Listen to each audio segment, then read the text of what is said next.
ये देखो कोई नहीं।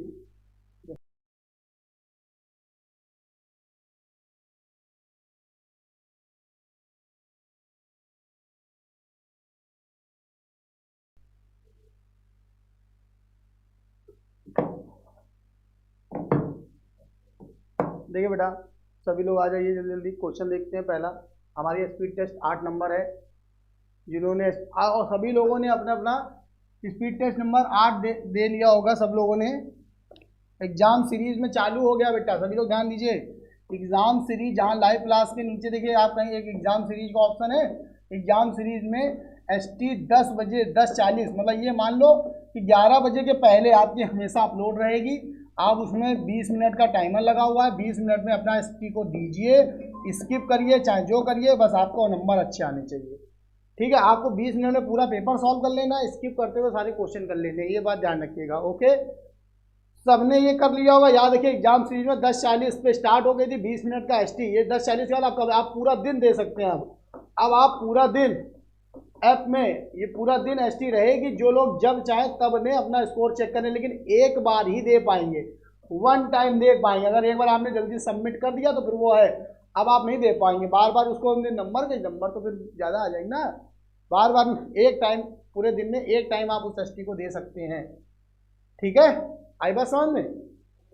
चलिए आगे देखते हैं। तो इसी तरीके से आप क्वेश्चन आपको पहुंच रहे हैं। पहला क्वेश्चन देखेंगे।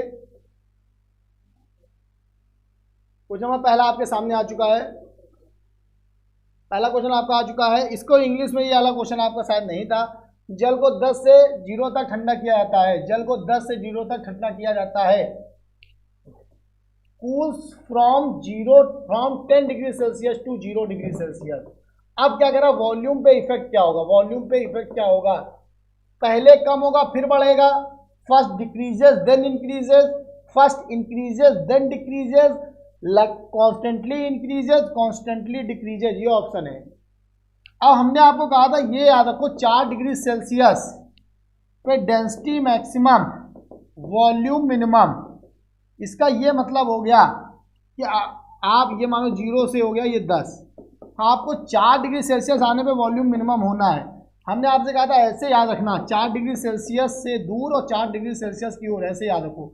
4 से दूर जाने पे, चाहे इधर जाओ और चाहे इधर जाओ, चाहे 4 से 0 जाओ चाहे 4 से इधर, 4 से दूर जाने पर, 4 से दूर जाने पर डेंसिटी घटेगी, डेंसिटी डिक्रीज करेगी, वॉल्यूम इंक्रीज करेगा। याद रखना हमेशा। अवे जाने पे, अवे, अब कूल और हॉट ना पढ़ो, अवे 4 डिग्री सेल्सियस से अवे जाने पर डेंसिटी डिक्रीज, वॉल्यूम इंक्रीज। और टूवर्ड्स 4, 4 डिग्री सेल्सियस की ओर आने पर, 4 डिग्री सेल्सियस की ओर, टूवर्ड्स 4 आने पर। टूवर्ड्स 4 का मतलब है चाहे तुम 0 से 4 आओ चाहे 10 से 4 आओ, अगर आप टूवर्ड्स 4 आते हैं तो डेंसिटी इंक्रीज करेगी, वॉल्यूम डिक्रीज करेगा। बात समझ, ऐसे नोट कर लो, ये बहुत इंपॉर्टेंट कॉन्सेप्ट पढ़ाया था मैंने। अब यहाँ पे 10 से 4 आएंगे तो पहले आप 4 की ओर आ रहे हो, फिर 4 से दूर जा रहे हो। पहले आप 4 की ओर आ रहे हो, 4 की ओर आने पे वॉल्यूम डिक्रीज करेगा, तो आंसर होगा first decreases then increases, first decreases then increases. 4 से दूर जाने पर, ठीक है, 4 से, फिर 4 से 0 जाओगे, 4 से दूर जाने पर वॉल्यूम इंक्रीज कर जाएगा, तो आंसर है first decreases then increases, first decreases then increases. First का ए नंबर, मतलब फर्स्ट का ए नंबर ऑप्शन आ गया। आई होप सबको समझ में आया होगा। ठीक है, अब अगला क्वेश्चन देखते हैं। नेक्स्ट, दो वस्तुओं के साथ 327 और 127 है। बात समझ लो, 327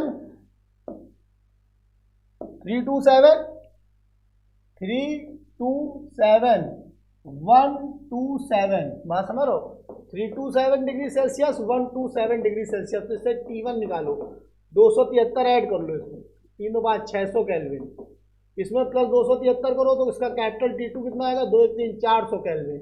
अब E प्रोपोर्शनल टू T की पावर 4 चलता है, E प्रोपोर्शनल टू T की पावर 4, तो E1 बटे E2 बराबर T1 बटे T2 की होल पावर 4, 600 बटे 400 की होल पावर 4, 2 3 6 3 दूनी 4 मतलब 3/2 की पावर 4 सॉल्व किया 3/2 की पावर 4 का मतलब कितना हो गया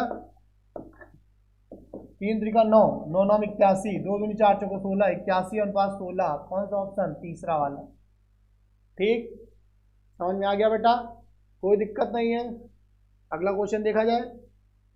चलिए अगला क्वेश्चन देखते हैं हम। नेक्स्ट क्वेश्चन देखेंगे।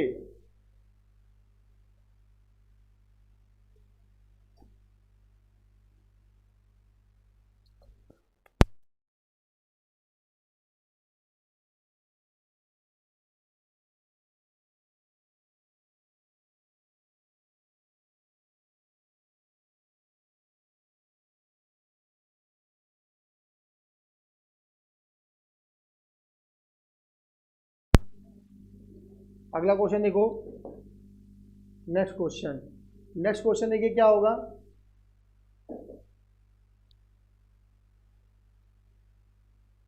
नेक्स्ट क्वेश्चन किया हमने, अगला क्वेश्चन क्या होगा देखिए।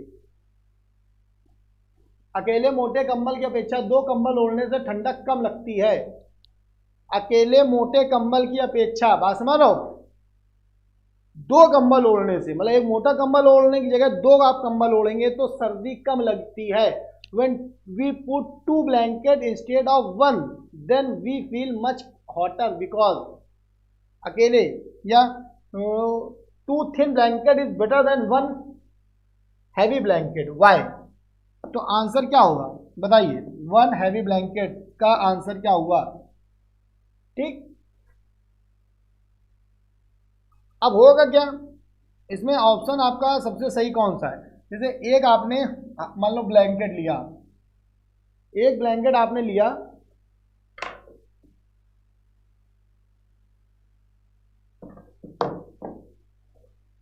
एक ब्लैंकेट लिया उसकी जगह 2 आपने पतले ब्लैंकेट लिया, लेकिन बीच में एयर आ जाएगी, बीच में आ क्या जाएगी, बीच में आएगी एयर, एयर के मॉलिक्यूल्स आ जाएंगे। एयर क्या होती है, इंसुलेटर ऑफ हीट, इंसुलेटर होती है, मतलब अचालक का काम करती है, हीट को आने जाने नहीं देती। अगर एयर टाइट भर दी जाए, बीच में एयर आ जाए तो ट्रांसफर नहीं होने देगी, तो अंदर की हीट बाहर नहीं जा पाती, कट ऑफ कर देती है, हीट का ट्रांसफर रोक देती एयर। तो एक कंबल के अच्छा 2 मोटे कंबल आने से वायु की परत का कॉन्सेप्ट है। तो यहाँ पे लिखेंगे मोटाई बढ़ जाती है, कम वायु की परत आ जाती है, बस यही option second number. Air layer बनने से कम ज़्यादा गर्मी, मतलब अंदर की हीट बाहर नहीं जा पाती, तो हमें ठंडी नहीं लगती। इसीलिए पक्षी अपने पंख फुला लेते हैं, फूले हुए लगते हैं।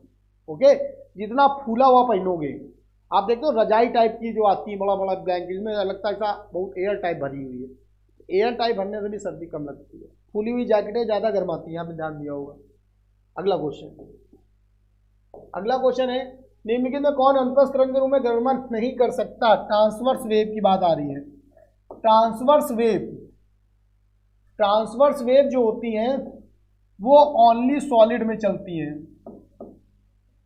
या फिर अपर सरफेस ऑफ वाटर, और या फिर इलेक्ट्रोमैग्नेटिक वेव जो होती है, इलेक्ट्रोमैग्नेटिक वेव जब मीडियम में आती तो ट्रांसफर बन जाती है। तो अगर कोई इलेक्ट्रोमैग्नेटिक है तो वो ट्रांसफर बन सकता है। जैसे इसका अगला क्वेश्चन था, मतलब इसमें जितना मैं समझा उसका अगले क्वेश्चन ये सब था कि जो ट्रांसवर्स वेव है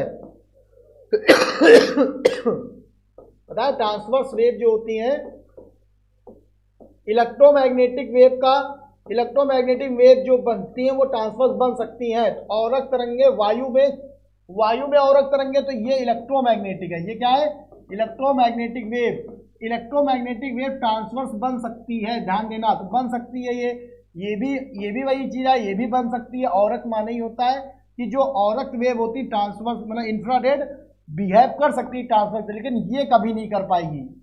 इसके लंबवत जो आगे पीछे घूमते हैं, स्प्रिंग वाली हमेशा स्प्रिंग में उत्पन्न तरंग, क्योंकि ये कंप्रेशन रेयर फ्रैक्शन, संपीड़न विलयन, पास दूर, तो स्प्रिंग में उत्पन्न तरंगें जो दब जाती हैं, क्योंकि जिनमें दृढ़ता नहीं होती, जो दब गई दृढ़ता नहीं हुई, वो हमेशा अनुदैर्घ्य, ये आपकी लॉन्गिट्यूडनल हो गई। इसलिए इसका ऑप्शन हो गया कौन सा सही, सी नंबर इसका सही है। कि चौथे का सी जो है वो ट्रांसवर्स कभी नहीं बनेगा, वो लॉन्गिट्यूडनल है, बाकी ये सब ट्रांसवर्स बन सकती है। अगला क्वेश्चन नेक्स्ट। अब अगला क्वेश्चन आपका न्यूमेरिकल है। आप लोगों ने अगर एसटी दिया होगा 20 मिनट में, तो हमने कहा था ढूंढ ढूंढ के आप इसमें लगाओ, आगे बढ़ो या कुछ भी करो, स्किप करो, लेकिन होना चाहिए। एक कंपन कर रहे इलेक्ट्रॉन का आवर्तकाल 0.02 माइक्रो सेकेंड है। टाइम पीरियड दे रहा, देखो टाइम पीरियड दिया कितना, 0.02 माइक्रो सेकेंड, और एफ बराबर 1/t चलता है, 1/0.02 10⁻⁻6 सेकेंड माइक्रो चेन का ऊपर गया, ये 100 हो गया, 2 से काटा 50 और 10⁻6 ऊपर गया, इसको सॉल्व किया तो 5 × 10⁻7 हर्ट्ज। बहुत जल्दी न्यूमेरिकल लग गया, ए नंबर आंसर। ओके बेटा, ए नंबर ऑप्शन हो गया, इसको जल्दी नोट करते जाइए, 5वें का ए नंबर।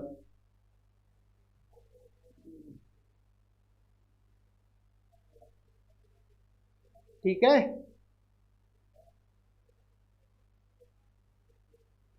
अब अगला क्वेश्चन देखते हैं। नेक्स्ट क्वेश्चन क्या होगा, क्वेश्चन नंबर 6वां देखेंगे। एक कंपन कर रहे सॉरी वो हो गया, एक विद्युत चुंबकीय स्पेक्ट्रम है, इलेक्ट्रोमैग्नेटिक वेव, इलेक्ट्रोमैग्नेटिक स्पेक्ट्रम,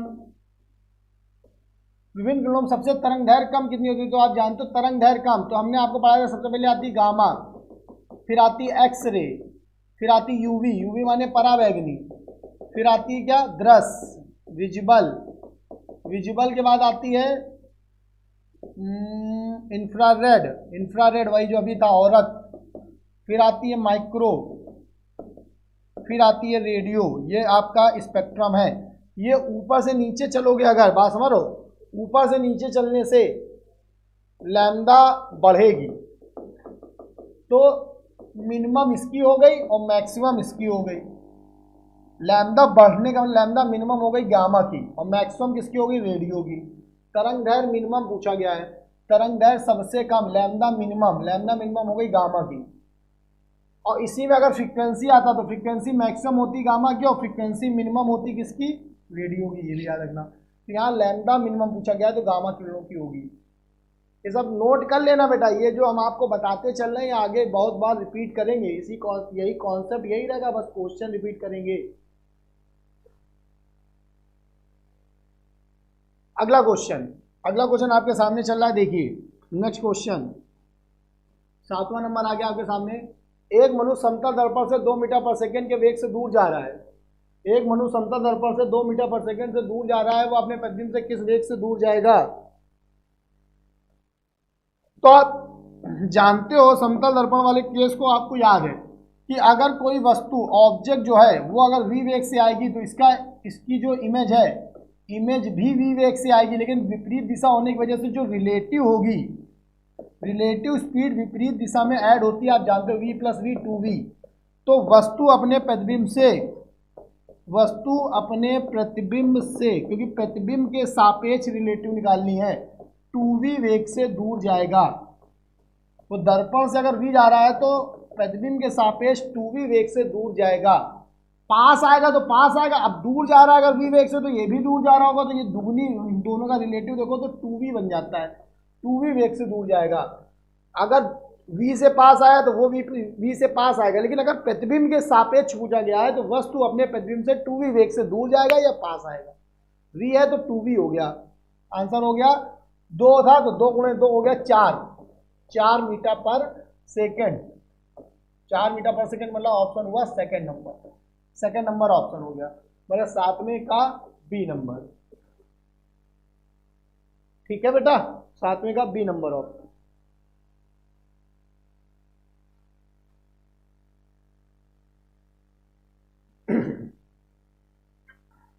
ये देखिए दर्पण से जा रहा था, लेकिन पूछा किसके सापेक्ष गया, प्रतिबिंब से, तो डबल हो गया।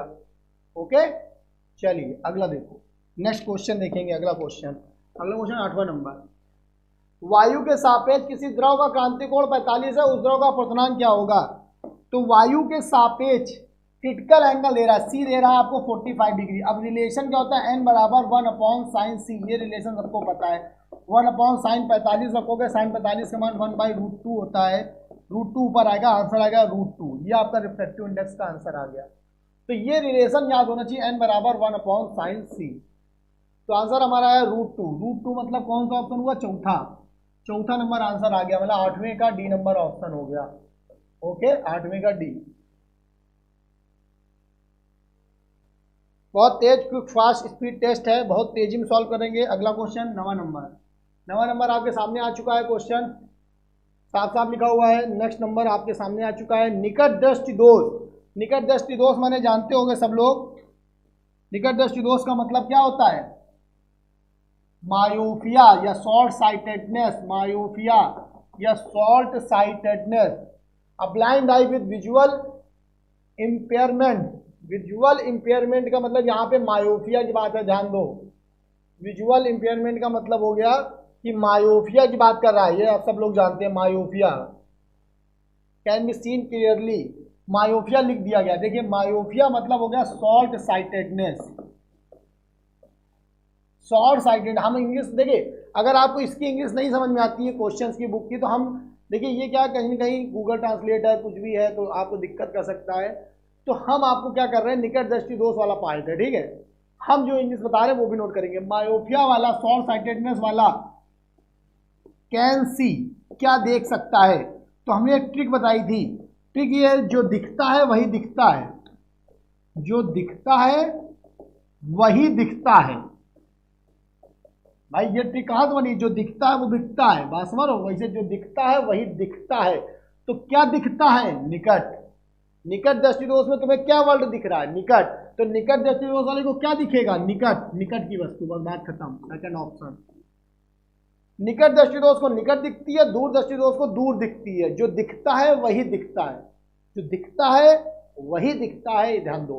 दोष वाले वर्ड में जो दिख रहा है वर्ड, वही वस्तु दिखेगा। निकट दृष्टिदोष में निकट दिख रहा है तो निकट की दिखेगी, दूर दृष्टिदोष में दूर दिख रहा है तो दूर की दिखेगी। चलिए अगला,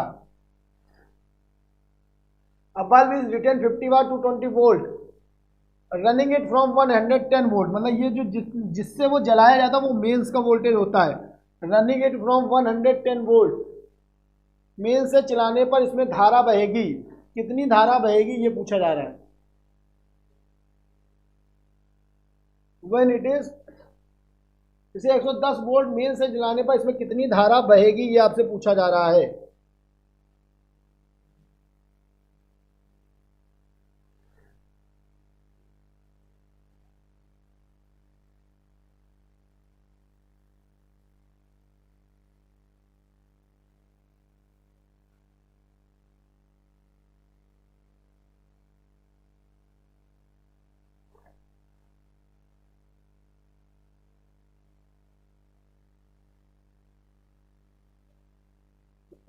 चलिए अगला क्वेश्चन है, इसके अकॉर्डिंग हम बात कर रहे हैं। जब ये देखिए, अगर एक बल्ब है उसमें 50 वाट लिखा है, ये देखिए ये लिखा हुआ है 50 वाट 220 वोल्ट, 50 वाट 220 वोल्ट लिखा है। 110 वोल्ट के मेंस से जलाया गया, 110 वोल्ट का मेंस है, ये 110 वोल्ट मेंस से जलाया गया है।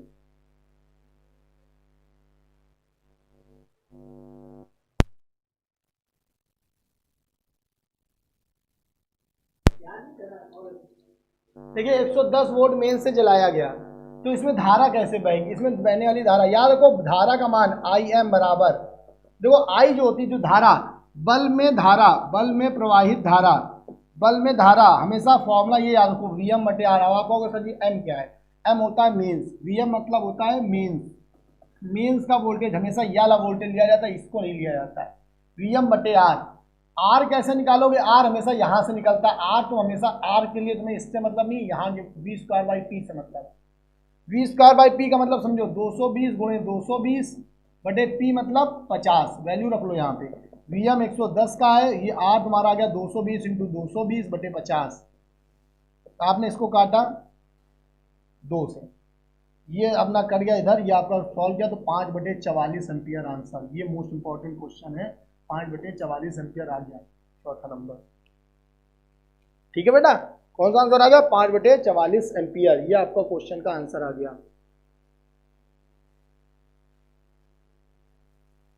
तो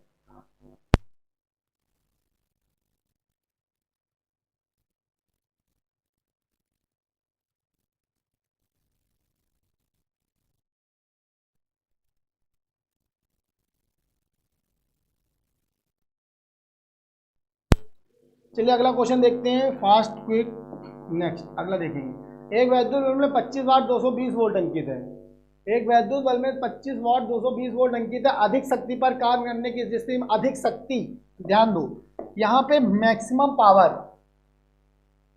बट वो the event of working on much power, much मतलब भाई मैक्सिमम पावर, पी मैक्स। कभी भी पी मैक्स हो जाए, आई मैक्स हो जाए, इसका मतलब हो गया कि रेटिंग वोल्टेज, रेटिंग वोल्टेज को ही आपको मेंस का वोल्टेज मानना है, मेंस का वोल्टेज मान लेना है, ध्यान देना। रेटिंग वोल्टेज को मेंस का वोल्टेज मान लेना। अधिकतम शक्ति, बहने वाले इलेक्ट्रॉनों की संख्या क्या होगी। तो अब पहले आप आई अधिकतम शक्ति पे कार्य कर रहा है तो आई मैक्स भी होगा। आई मैक्स बराबर क्या होगा, पी बाई वी, पी बराबर वी आई होता है, आई मैक्स बराबर पी बाई वी। अब यहाँ पे तुम सीधे रेटिंग उठा सकते हो, जब आई मैक्स की बात करो तो यहाँ तुम्हें सीधे पी बटे वी कर सकते हो, जो लिखा है वो लिख सकते हो, 25 वाट बटे 220, 25 बटे 220 एम्पियर। अगर आप काटो 25 5 5 बटे 44 एम्पियर, अधिकतम शक्ति आ गई। 25 5 बटे 44 एम्पियर आ गया। अब क्या करोगे, ये तुम्हारी धारा आ गई। अब आई बराबर क्या होता है भाई, आई बराबर क्यू बाई टी। आवेश प्रवाह की तरफ धारा के तो आई बराबर एन ई बाई टी। अब आई पता, अब ऐसे में तुम्हें टी मैक्सिमम कम से कम लेना है।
जितना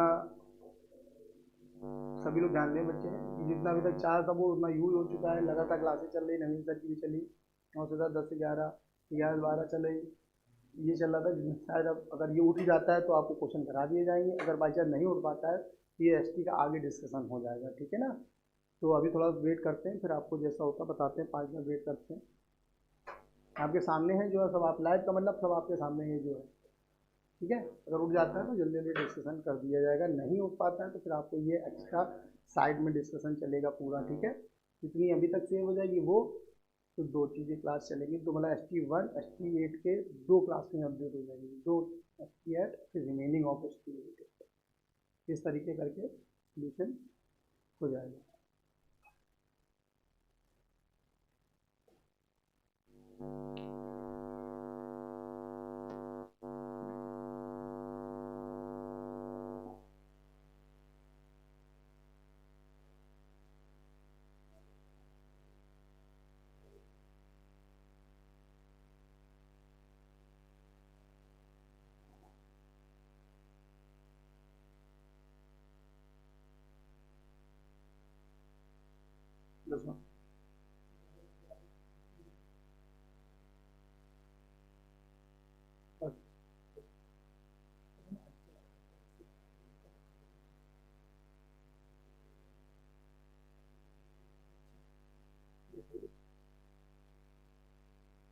देखिए चलिए आ गया है तो आपके सामने, ठीक।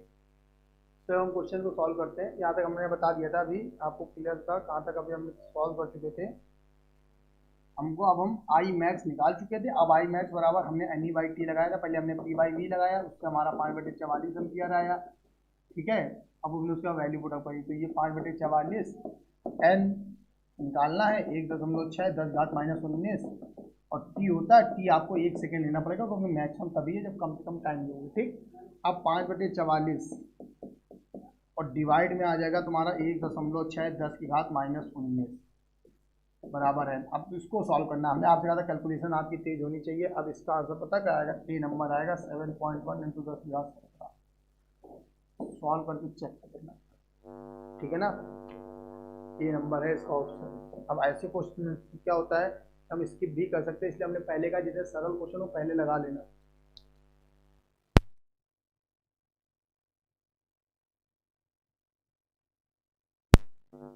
देखिए बेटा,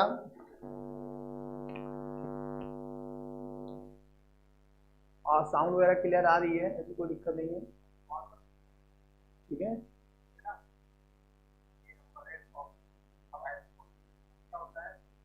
चलिए आगे क्वेश्चन देखते हैं। नेक्स्ट नेक्स्ट क्वेश्चन देखिए क्या होगा।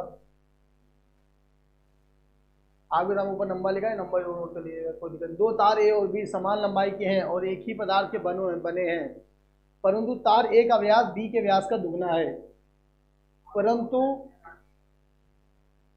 ए और बी समान लंबाई के हैं और एक ही पदार्थ के बने हैं, परंतु ए का व्यास बी के व्यास का दुगना है। तो ध्यान दो, ए का व्यास बी के व्यास का दुगना है, तो आप कैसे नोट करोगे, radius of earth is double of radius of B. कुछ लोग कहते हैं सर जी यहाँ तो डायमीटर दिया था, तो एक बात हम आपको बता दें कि जो रेशियो डायमीटर का होता है वही रेशियो रेडियस का होता है, क्योंकि यहाँ तुम 2 का गुणा कर लो, यहाँ 2 का गुणा कर लो, बात समझो, बात तक कट ही जाना है। तो यहाँ आपका हमेशा यही आएगा, अगर आपका डायमीटर के हिसाब से उस हिसाब से रेडियस, तो ये रिलेशन होगा रेडियस ए, अब आप लिख सकते हो रेडियस ए बटे रेडियस ऑफ बी बराबर 2/1। When it is connected into parallel, parallel में कनेक्ट करने से आपको कह रहा है हीट का रेशियो बताओ। पैरेलल के लिए हमेशा फॉर्मूला लगाना v²/r/t, क्योंकि v कांस्टेंट होता है पैरेलल में, तो आपको सीधे H1/H2 बराबर केवल लिखना पड़ेगा R2/R1।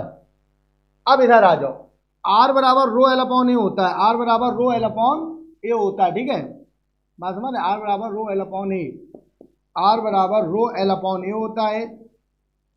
सेम मटेरियल है तो रो कांस्टेंट और same length L constant, R proportional to 1/a, मतलब 1/r²। अब यहां से तुम्हारा R1 बटे, अगर RA बटे RB करोगे तो तुम्हारा सीधे RB बटे RA का होल स्क्वायर जाएगा, RB बटे RA का होल स्क्वायर जाएगा। अब उठा के यहाँ पे पुट अप कर लो, RB बटे RA का स्क्वायर निकाल के इसका उल्टा रख देना यहाँ पे।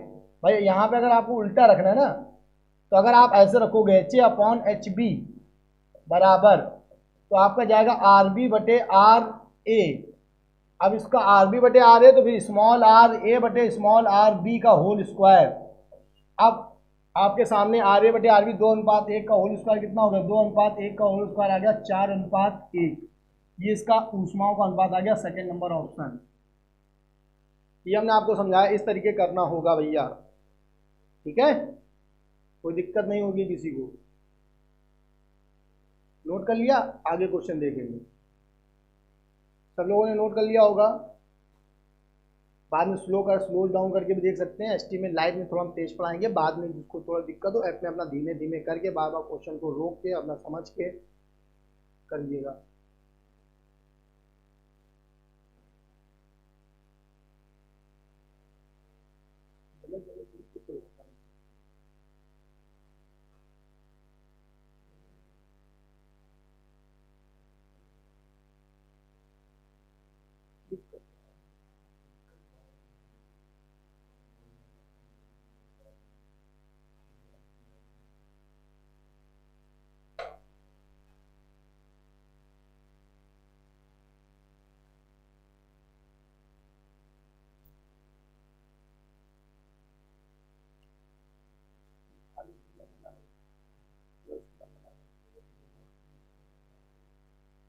लाइट अच्छा आ रही, हाँ लाइट जो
बेटा देखिए इन्वर्टर पूरी तरह से चला जा चुका है और ये डिजिटल वाला बोर्ड अभी आपके सामने बंद हो चुका है, ठीक है। तो हमने 12 क्वेश्चन सॉल्व करा दीजिए और जो बाकी बचे क्वेश्चन हैं, ठीक है, वो भी आपको सॉल्व हो जाएंगे। और एस ऐप में ये वाला क्लास तो अपडेट हो जा रही है, 12 क्वेश्चन तक में लाइव चलेगा और ये आप देख लीजिए। और हो सकेगा अगर तो आज ही अगर टाइम मिल जाता, वैसे आज बहुत मुश्किल है टाइम मिलना, क्योंकि आज जन्माष्टमी हमारे यहाँ आज है या कल कुछ लोग मना चुके होंगे, हमारे यहाँ तो आज है, तो कल तक भी अपडेट हो सकती है। ओके, तो ये ध्यान रखिएगा बेटा कि चीज़ें कभी कभी हम लोग टेक्नोलॉजी पे भेज रहे हैं। क्लास में भी होता था लाइट चली गई जल्दी छुट्टी हो गई, तो आज हमें तो जल्दी छुट्टी हो गई, लाइट चली गई है, चीज़ें टेक्निकल प्रॉब्लम की वजह से, ठीक है। तो आपको इतने क्वेश्चन सॉल्व हो गए, बाकी बचे क्वेश्चन आपने अधिकतर कर लिए होंगे, कुछ ही क्वेश्चन की दिक्कत होगी तो हम लेकिन आपको लेकिन तब भी पूरे कराएंगे, हम आपको बचे क्वेश्चन पूरे करवा देंगे, रिमेनिंग ऑफ एस्टीमेट करके ऐप में सेव हो गए। अभी जितने क्वेश्चन सॉल्व हुए हैं सेव हुए उतने आपके सेव हो जाएंगे। आज के लिए इतना ही रखते हैं। आप लोगों ने अपना स्कोर चेक कर लिया होगा, सभी लोग ग्रुप में मुझे बताएंगे कि किसके कितने स्कोर आए थे आज के, आपने जब एग्जाम सीरीज में जाके इसको सॉल्व किया था तो किसका कितना स्कोर आया, ये मुझे कमेंट करके लोग आप सभी लोग ग्रुप में बताइए। मैं 10 मिनट के लिए ग्रुप, और उसमें केवल एक मैसेज डालना है, अपना स्कोर डालना है कि किसके कितने नंबर आए थे, किसके कितने सही कितने गलत हुए थे और कितने 20 मिनट में पूरा क्वेश्चन कर लिया था। हम अभी आपके चैटिंग का देखेंगे, बस सबको एक मैसेज डालना है अपना स्कोर, बाकी कोई फालतू की चैटिंग नहीं करनी, नहीं तो फिर हम ग्रुप में सेटिंग बंद कर देंगे, हम पहुँच नहीं देंगे, ठीक है। तो मिलते हैं अगली क्लास में। जय हिंद।